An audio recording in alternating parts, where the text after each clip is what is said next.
Hi, everyone. This is the Tuesday after, hey, Barb, the Tuesday after Gold School. And we are very excited to be sharing all of the things that we learned. But what we did learn that was very exciting, if you haven't heard already, I hope I can say this. Uh, can I say what's coming in September? Yep. Okay. So what's coming in September is the Black Cherry Lime Hunger Control. Woo! We're getting it. I'm so pumped. I can hardly wait. I can hardly wait. So that leads me into what we're going to be talking about right off the hop. It's good to see you guys. Good to see all of you. Okay.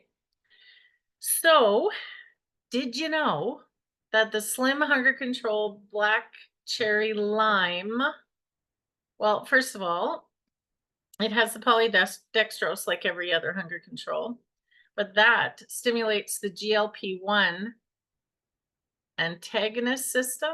I think it's the antagonist or the receptor system.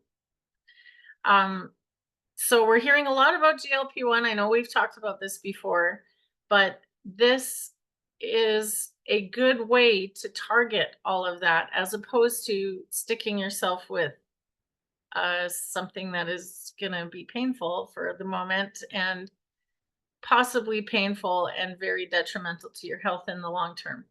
So if we've got something natural that we now finally have that we can access, that's amazing. And I think we all need to jump on that bandwagon and start to share with the people who really are struggling with weight loss and that's their goal, that's their um, focus, and that's the reason they want to become a part of us. And now we have this extra product that we can say, well, hey, if you take this, this helps with that. And then, between the 15th and the 20th, if we can encourage people to take the balance along with that GL or Slim Hunger Control Black Cherry Lime, then those two things work so well together for weight loss. So anyways, we're going to talk a little bit about that. So I knew that there was something in the black cherry lime that acted well with the balance, and we couldn't figure out what was different about the black cherry lime because, Hunger Control Slim is Hunger Control Slim, and it shouldn't be any different other than the flavor. However, it's located in the very tiny print at the bottom of your bag that there is something called spirulina in the black cherry lime Slim. So, what I learned about spirulina is that it is a blue-green algae, and that would make it like an active enzyme. So it eats away at things. It helps balance out your blood sugar. So instead of doing this, your blood sugars would be doing this. Like it's not a huge jump. It really does even out the playing field. Um, Shelley discovered that spirulina was used, it was tested on rats. And so what was happening is that the spirulina was eating away at the tumors in rats' breasts. Isn't that fascinating? And the reason is because that type of fat is connected to your hormones. So I did a little bit of research on my own, and one of the things that I discovered is that it has a lot of cancer fighting properties as well. But the other thing I discovered is that it's loaded with protein. Like if you were just to take a shot of spirulina, you would not be hungry for a very long time. There's so much protein in like a shot glass of spirulina. So if you can just imagine that being added to the Hunger Controls black cherry lime flavor, it's actually added for color. It has nothing to do with flavor or anything. They just put it in there for coloring, which is interesting to me. And now you've got this powerhouse of a product because it was natural and it colored it, right? And I'm sure there was a purpose for it as well, but I just find it very fascinating that this tiny little piece of the pie for this new Hunger Control Slim flavor is so loaded with so many good things. It's loaded with vitamins and minerals, and it also provides like a natural energy boost. So, you're getting the weight loss benefit of it or the satiation feeling, the satiety or whatever they say, that you're feeling full, you're feeling satisfied, and you're getting that feeling, plus you're getting all of the other things that go with it, and taking it with the balance. I didn't do a deep dive into that because that's not what I wanted to focus on. But if you took the two together, those two things work so well together. And the bottom line is that it really focuses, both of them focus on your blood sugar and keeping that master hormone, which is insulin, balanced. And when that is balanced, and if your weight loss is a hormonal issue, then you're going to see a lot of really good benefits from taking the two together. So we'll just go over quickly what's in it. There's polydextrose, chromium, which is big for blood sugar stability, alpha lipoic acid, Garcinia cambogia, white mulberry fruit extract, green coffee bean extract, and then of course the spirulina. Now, every single one of these ingredients, if you Googled them and researched them, like, this is an amazing product for our health, especially for our blood sugar. It has prebiotic, the spirulina also has prebiotic properties, and good bacteria in your gut feed on that. So you want to be feeding your gut with the good prebiotic fibers. I think that was, so this spirulina, I also learned this today, which I found fascinating. I'm struggling to see it.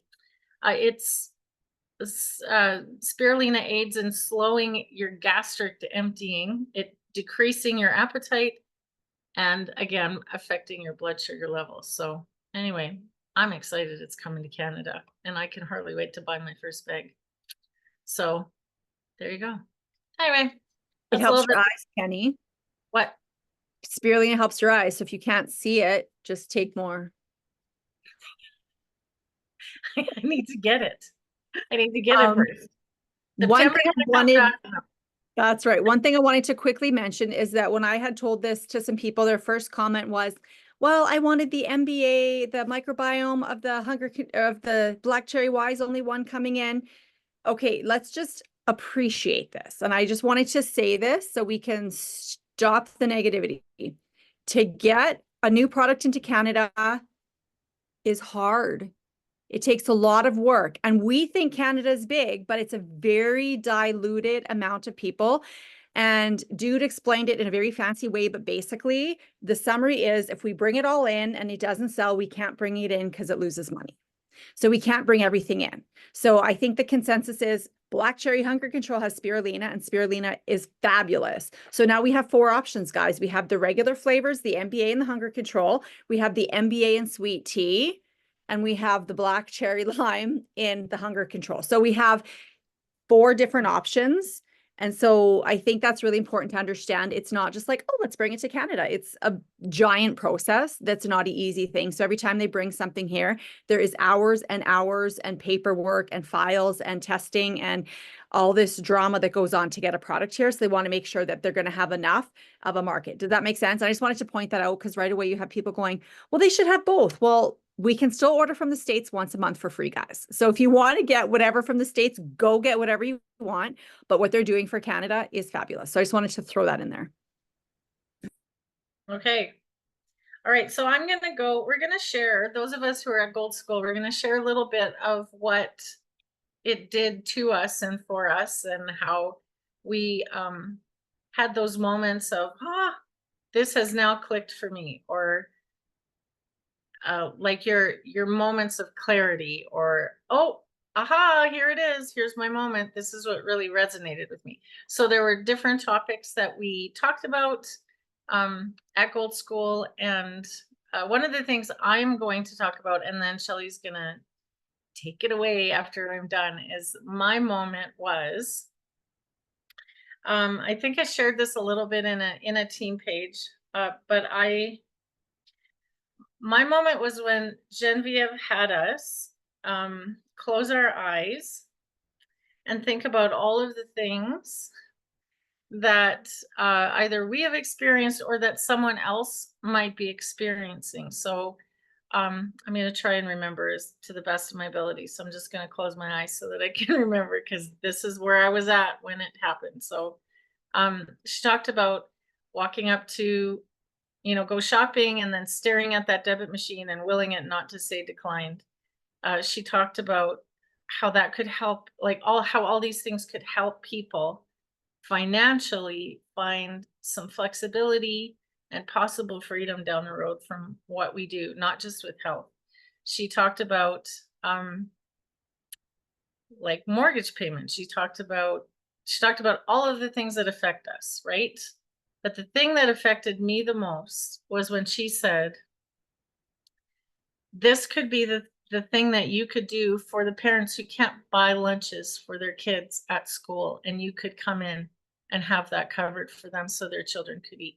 And I, like, from the time my kids started going to school, for probably the first 3 years, I just made an extra lunch and I drop it off at the office because I didn't know, maybe there's a child that doesn't have lunch. That has always been such a big deal to me. Like, kids don't learn if they're hungry. They're thinking about their tummies. They're not thinking about the math problem that they can't solve, or they're not thinking, like, they're just thinking about, I want something to eat. My tummy rumbles and I want an apple, or I want a sandwich, or I want something. And last year was really hard for us. And hot lunch is a big deal to my youngest child. And if she doesn't get a hot lunch, it's like she'll say, "Oh, it's okay, it's okay." But I know it affects her. And I know that when hot lunch comes around and everybody gets one and then she doesn't, it's not that she doesn't have good lunches, but it's not a hot lunch that you would get from wherever we get them from. And that was hard this year. I made it happen as much as I possibly could. It didn't happen all the time, and lunches were pretty bare this year for us. They didn't get all the bells and whistles. It was what's gonna fill their tummy till they can get home and eat an apple or whatever. It was tough. This year was hard for us. And so when she said that, I'm like, okay. I just, you can feel that ugly cry coming from your toes. And I'm like, just keep it together, keep it together. But in that moment, everything, well, first of all, Sheila reached over and she touched my arm. And I just thought, this is why we have this, because we can share all of our concerns. We can share all of the things that are happening in our lives. And we've got people who understand, who love us anyway, who cheer us on and encourage us to be better people. And in that moment, I just felt it all. And so I just, first of all, I just want to say thank you guys for being such a good support for me, even when you don't even know you were doing it. And I was quiet sometimes because I was just watching, but it doesn't matter because we're family and we have a common thread that runs through all of us. We all want more for other people. We want more for our families. Bless you, Marge. And we just want more because more is out there. And when we have more, we can live like this instead of like this. Like, I'm so scared. I don't want to do this. I can't do this because this creates freedom. This creates flexibility. And so wanting that for other people is so big and important and huge. So when I was picturing all of that, I thought, oh, there's so many people that I know who need this because they can't pay for hot lunches and their kids come to school with no food, or whatever the situation is. Or they're like, I don't know, I don't think I can get milk until daddy gets paid on Friday. And so we're going to go without milk for a few days, which sucks because milk is like a staple. And, you have cereal with milk, or you just drink it and you feel full or whatever. But so all of those things, that moment was very, very impactful to me. And it just changed how I thought about approaching people with the more and with the business. And this is what can change your life. You no longer have to worry about, I can't buy school supplies for another month because so my kids are going to go to school without what they need because I can't, or I can't pay my mortgage, or I can only put $20 worth of gas in my tank. Like, it's a big deal. So anyway, that was my moment. It was very emotional, but I did rally and bring it together and, I didn't melt into a big puddle, but I sure do appreciate all of the all of the wisdom that was downloaded into us on Saturday, and the understanding, like when Genevieve was talking about how she knew exactly what that was like because she was there. That was huge to me. That was huge to me. And I see where she is now, the belief that she has. And I'm like, every single one of us are there or have been there, and we can be just like that. So, anyway, that was my moment. I'm going to take it away, Shelly. Well, I just want to, we kind of intentionally wanted to link this together because I think money and success is huge. People have different mindset reasons. I'm going to talk about this and kind of try to gently tie it into mindset. And there's only so many issues you can have. You typically have some type of belief issue in yourself or the product or the comp plan or something like that. You have some type of fear of not being able to do it, or what people will think, or all of that stuff. Or you tell yourself the phrase things like, I don't know, I'm not sure I can do this, a belief issue, a lack of a skill. And another common belief issue is all tied to things around money and the pursuit of dreams. And as especially, I think there's a lot of people with different faith backgrounds here, and just the way we are taught to be very content. And I think we feel contentness means we have to sit where we are. But the thing we don't understand is you can be 1000% content with what you have, and at the same time, want to pursue more. And that feels like an oxymoron to us because we feel like if we're content, why should we pursue more? So let's say money's not your issue and you have enough. But do you understand? And I don't remember how Genevieve said it. I was trying to take notes, but I was sitting like this the whole time. Like, yes, tell me more. Do you understand the impact it would have for those around you if you pursued more? Like actually realizing it's not about you going, okay, so when you have enough, what will you be doing? And, I love kids. I think a lot of us have kids, and sometimes the innocence of kids. And like, I still remember we were somewhere downtown after some event, and there was a homeless guy that came up, and my son, my oldest, was 4, and I never give money, but I'll give food. And I had food, and I was like, do you want some food? And the guy's like, no. And William goes, well, what else do you want? Like, what do you want? Like, he's like, Mom, just give him what he wants, right? And the guy like needed counseling, and William's like, well, just counsel him, like sit down, like right there in the winch in the middle of the street. He's like, he didn't see the problem. But just imagine living like that. Imagine living like you're walking down the street and the spirit moves you and you're like, I'm going to buy 15 pizzas and deliver them downtown. Or I'm going to do, like, my kids have had all these wild ideas, but I'm like, dears, someone has to fund this. Like, someone has to fund this. And then she went on to talk about the generational impact, like the generational impact of what you're changing by being able to have something. And it's not just having it.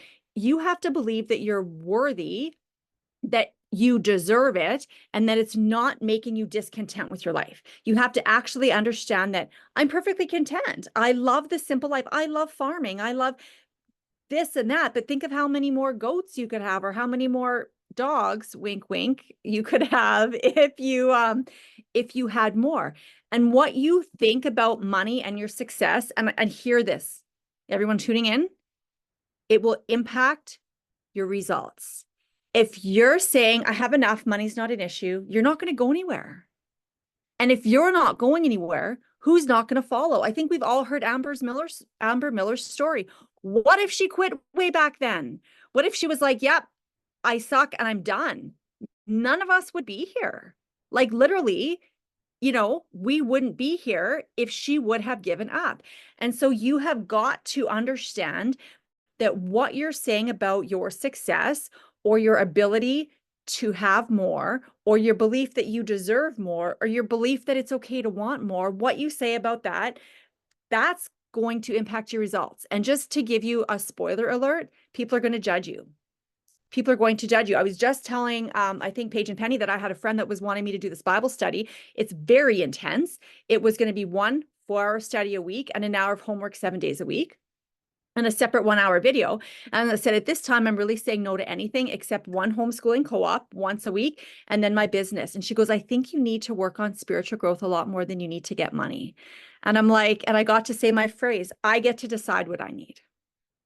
I get to choose what I need. I get to choose this. And you guys, I just learned that phrase and I've been waiting to use it. So it's actually pretty excited to say that. I get to decide that. But here's the thing. You get to decide that too. You get to choose. And what you say, people are going to judge you for it. And that's so maybe that's okay. Because maybe they don't understand. And their mindset is going to be trapped up in what they're thinking. So they're thinking you don't need more, and they're thinking you don't want more because they have their own money issues, right?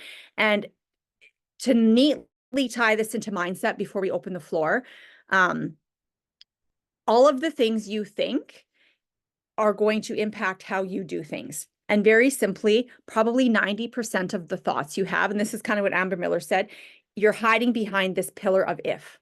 So you have this giant if, and you're like, well, I can't do this because, or I can't do it, if I did this, I wouldn't have time, or if I did this, I'd have to give up. I don't have the tools. I don't have the knowledge. I'm afraid. I don't understand. I don't have time. And you give all these excuses. And this is going to hurt because when she said it, I was like, calm down, woman. I barely know you. Often the problem's you. You're the problem. I'm the problem. I am my problem. And that hurts because I'm like, no, I just don't understand. And then you're like, we could learn it. All the things we need, we can find. And we literally hide behind a giant pillar because it's easier to hide behind our excuses than it is to actually do the thing and fail and admit that maybe we're the problem or we have fears. Yeah, like we're in our own way. So I think part of what, Genevieve did an amazing job on that front. And I think part of what Amber was saying is it changes when you accept responsibility. I don't know how to do it. I'm going to find out. How can I learn to do that? Like, think of your kids. When your kid comes to you and says they don't know how to tie their shoes, you're like, well, I guess we'll just look for Velcro for the rest of our life. Because like that's an option, right? If your kid says, I can't tie my shoes, you're not like, oh, pumpkin, it's 40 minus 40, but we're going to wear sandals because they're easy to put on, right? No, you're going to say, let's sit down. How can we figure this out? So why at this age do we think if we're brand new to social selling, I don't care what career you've had in your life, you could have had the most elite top level career. I was talking to someone today who was like a huge executive CEO of a giant company. She still has to learn skills for that. Great. You're awesome. You're fabulous. Like you did all the things, but you don't have these skills. So you have to learn them. There's no shame in that. There is no shame in that. It's just learning a skill. And when you use all of the excuses and say, well, I just don't know, I'm not sure I have the time, I don't know if I can, you're choosing to hide behind the problems because that feels safe. And as long as you do that, you're not going to go anywhere. And I think this is a hard thing we have to face because you talk to people again and again, and we hear things again and again. And half the things I hear or the voices in my head saying, well, how would that work? How would I figure that out? But there's a way. Like if you want it badly enough, and if you've made the decision, you'll find a way. So I think the bottom line here is when we're like, how do we capture gold school? You're going to need to get yourselves there. If you're gold and you didn't go this time, get yourself to the next Edmonton one. And if you're not, you're going to need to figure that out because it was probably the best high level, short 1-day training I've had. Like convention's good because it has all of the stuff, but this was 1 day. So they were like, let's dial it in and learn what you need to learn. And it was super helpful. So we have a lot of other things we want to share, but we want to have some of you who are there. What was the moment for you that you're like, things are going to shift, that you felt it was different? You don't have to kind of like regurgitate what you learned, but what was a key impact moment in your heart? And we would just love to hear from some of you on that.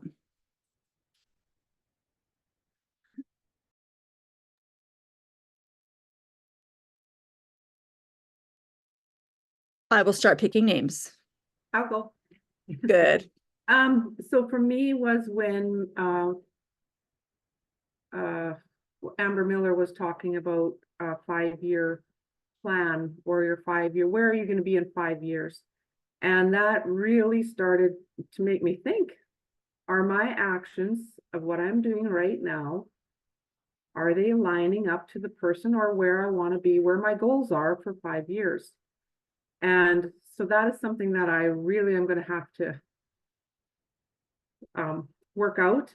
And obviously I need to figure out my cheese yet. That's definitely something I need to work out for myself, to see what is going to get me out of bed to want to do the business, right? So that is one of my things that really was kind of like an aha thing. Just like, am I doing what I need to do? to be or have to meet my goals in 5 years.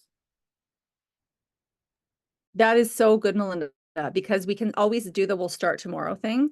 We'll start tomorrow, like we'll start tomorrow. But you have to start today. And the cheese thing, for those of you that missed it,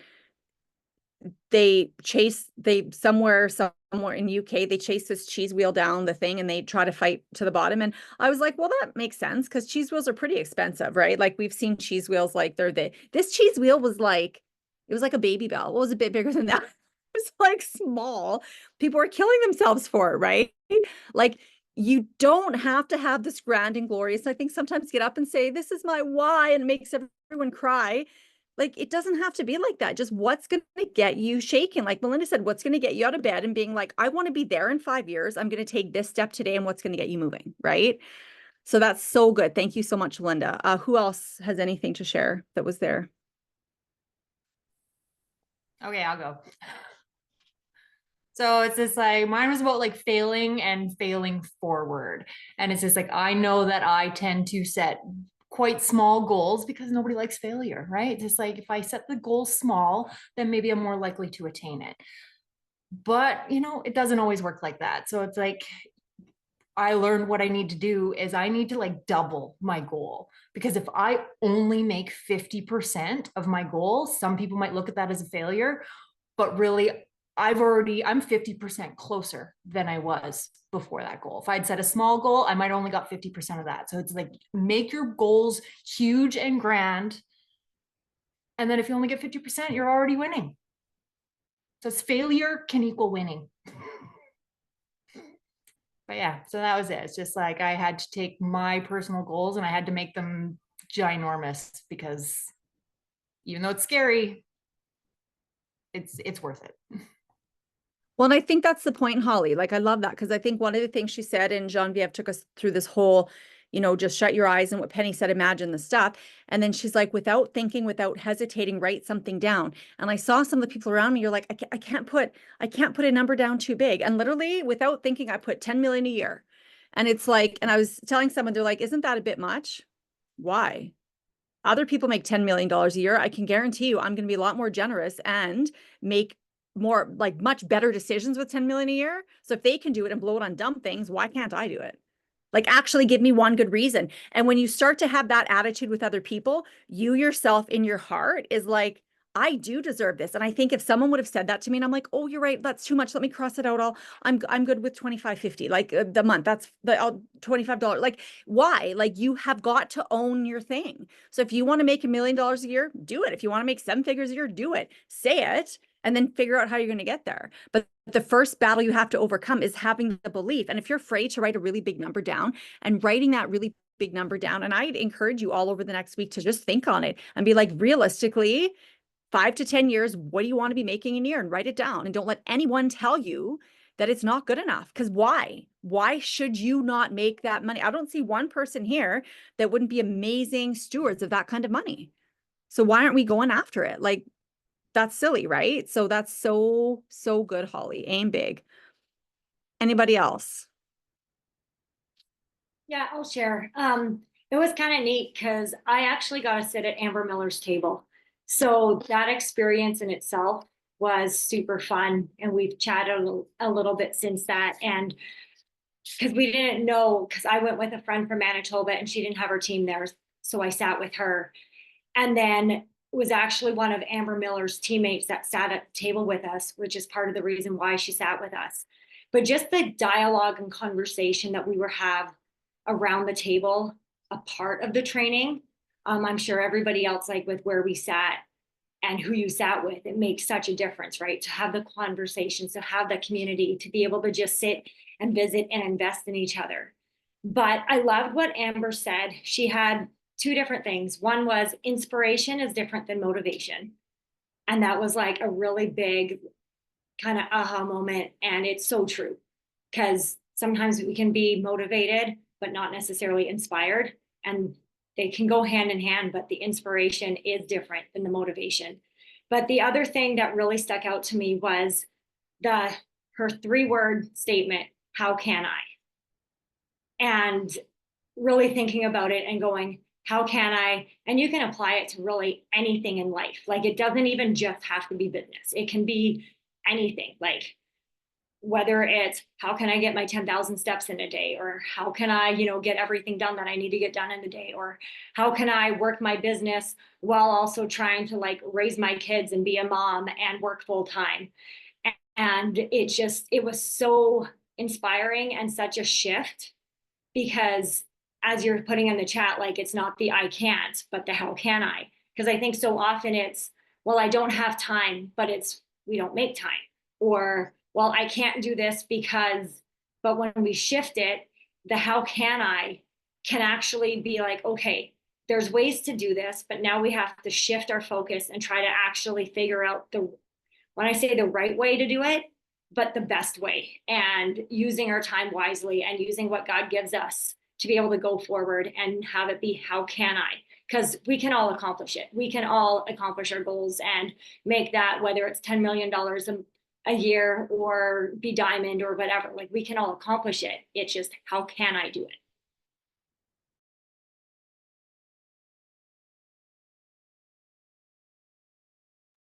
Yeah, that was good. I like that. It's so funny because you forget these things, and that this is why this is so important. I'm just going to open. Is there one more person who is there that wants to share? Barb, take it away, Barb. One of the biggest things that stood out to me was when, I'm not even sure who said it, but everything changes when you take full responsibility of your business. So that was kind of like slap for me. That is one of the biggest things that I get to do on my way to Emerald, and I have signed up to be one of the next Canada's Emeralds by next convention. And so I need to take full responsibility for my actions, my daily actions, and also for the business of, and that includes everyone in my business. So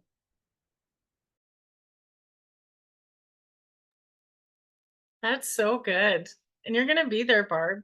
And your story is going to be freaking amazing. And we're all going to sit there with 5 boxes of Kleenex each, because it's going to be a ball fest. Those of us who have been with you from the almost beginning, it's just, Barb, you are not the same person you were when you started. You are not. You are such an, well, you were an inspiration to me before, but you have grown so much. I bet you Barb 5 years ago wouldn't recognize Barb now. And like, it's amazing. And I don't know, you're like my spirit animal anyway. So I think I said that from the beginning. I just love you to pieces. And I just think you're amazing. Anyways. Yeah. Okay. I could say that about every single one of you here, but let's not get started down that path, or we'll be here till midnight. Okay, so we're just gonna close it off with the song. No, I'm just joking. We're just gonna close it off for tonight. And one thing I want to leave you with is this. I started thinking a while back, like when you rank up and you get to these different, oh, did you want to say something? Sheila, did you want to comment? No, okay. But when you start thinking about these people who rank up and they're like in this new world, ooh, the Emerald world, or ooh, now they're senior gold. Like, what secrets are they learning that we don't know yet? And what things do we need to, like, I always thought that once you ranked up, you would learn something new that would help you build your business a little bit more. I think it's pretty much all the same with a few different things thrown in there. But what a great thing to be a part of. Like when you get to the senior gold or the gold school, or even senior gold, and you get to go and you get to bring your gold person with you, that's what you get to experience. And I'm thinking that with every rank up, you get that amazing experience, and it's different, but it's still the same, but it's different. And then each little step leads you to something more, and you get to kind of peek behind the curtain of each rank to see what good things are on the other side of it. So if you're not gold yet, if you are gold, If you're not gold yet, be gold so that you can go to gold school. If you are gold already, make a gold so that you can go to gold school. Like, I'm thinking to myself, I don't care what rank I'm at. I want to be at gold school every stinking time they go, because that would be, it's just so, it's that good, you guys. Like, I can see every single one of you there who, like the ones who couldn't make it, there's always a gold school somewhere. And the ones who aren't quite there yet, you're going to be, and it's going to be great. And you're going to come back and you're going to do a meeting just like this, and we're all going to get inspired. And that's just the way it goes. Round, round we go. The next gold school is in Dallas. That's where convention is. That's kind of fun. Get on your poop kickers and go to Dallas. Okay. Have a great night, you guys, and aim for higher things. I'm And gonna don't add be one ashamed of thing. it. Oh, I'm go s- ahead. because I feel so inspired. I feel so inspired because I'm just like, I just sat in with the greatest recap training ever because the feelings that we shared, right? It's not about going in and soaking in all this knowledge of how, that's not it, right? We just shared all the emotions that it brought to the front and why we are our biggest advocate for ourselves. And so that piece in itself, I just want to say, like, even if you didn't make it here, if you would go and book a ticket to Dallas, you would get that value of gold school anywhere, because that is what Plexus delivers, right? But I think the piece that we have here is doing this together. And like Penny has already said, that pouring into each other is such a big deal. Is such a big deal. And so if you're ever struggling with, I don't know if I can, or if you're having a funky day where your brain is just telling you all sorts of little lies that you know aren't true, reach out to those sidelines, reach out to me. Like, do that thing of spilling the garbage and then picking up the good. Don't be like, oh, nobody thinks like me, I'm not going to say anything, and then just not show up, right? Because we pull ourselves to the back when we feel like we're not really showing up our best. Guys, nobody ever always shows up their best. I went to gold school and I even helped train, and I went away with a lot of good things to implement, to work on for myself. And I think that's the piece that I would love to share here is your growth doesn't end with a rank.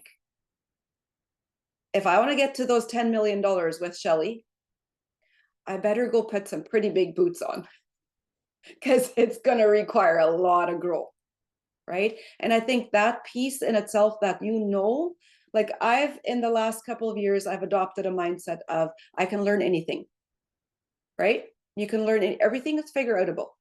You can learn hard things.